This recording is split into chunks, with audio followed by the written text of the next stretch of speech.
Maayong adlaw kanatong tanan. Ako na usab si Pabs de la Cruz, usa ka civil engineer na naa karon diri sa Western Australia.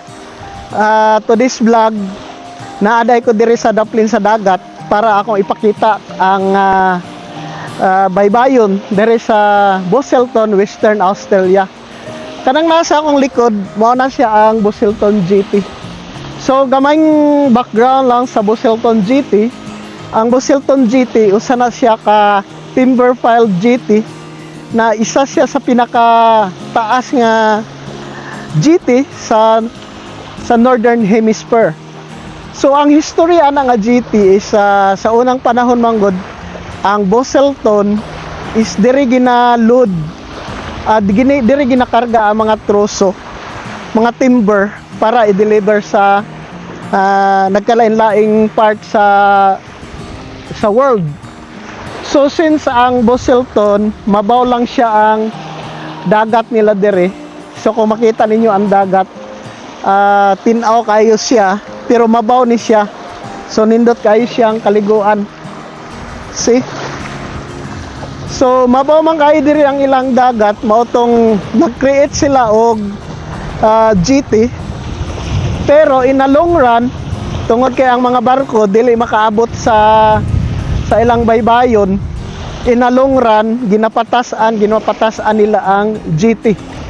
So as of now, hingabot na siya og 1.8 kilometers. So almost 2 kilometers na ang katason. So and then nidagan ang mga panahon kusa naabtan og mga bagyo, na mga kusog nga hangin. So tungod kay timber, made in timber lang siya, so dali siya na maguba. Every time ginaayon nila, pero maguba gihapon siya. So karon ang ilang ginahimo is hingabot ang time, ang Busselton port is gi-close na siya for commercial purpose. And then di decided unta na gubaon na lang ang GT tungod kay taas na kayo ang maintenance. Pero ang community diri sa Busselton, ilahang gipaglaban na i-preserve ang maong GT tungod kay dako kinig importansya sa ilaha, labi na sa pag-improve sa ilang ekonomiya diri sa Busselton. So nag-create sila og organization, and then gi-preserve nila ang maong timber GT, and then now it happens isa na siya sa tourist attraction or ginadayo sa mga turista diri sa Busselton. Kana siyang dagat sa Geograph Bay. Every now and then permi diha nay naga stop na mga cruise or mga turista para lang makita ang kanindot sa Busselton. So we're lucky na we're blessed na naabutan ning maong lugar. Regional area siya sa Western Australia.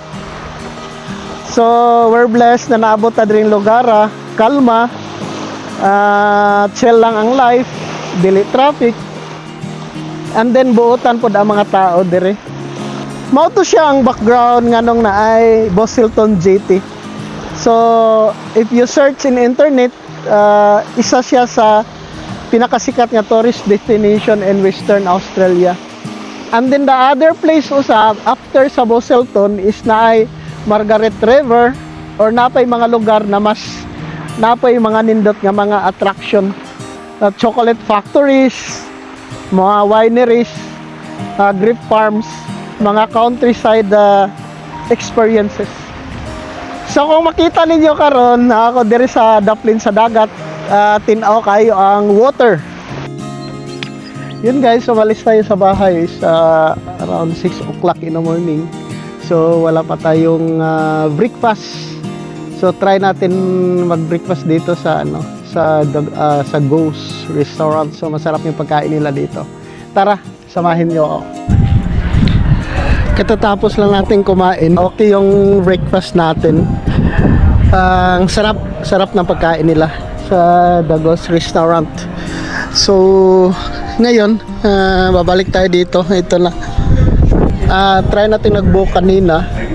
Kaso fully book yung train nila. So, siguro we will come back here in some other days. So, kasi sabi nang nagbantay kanina is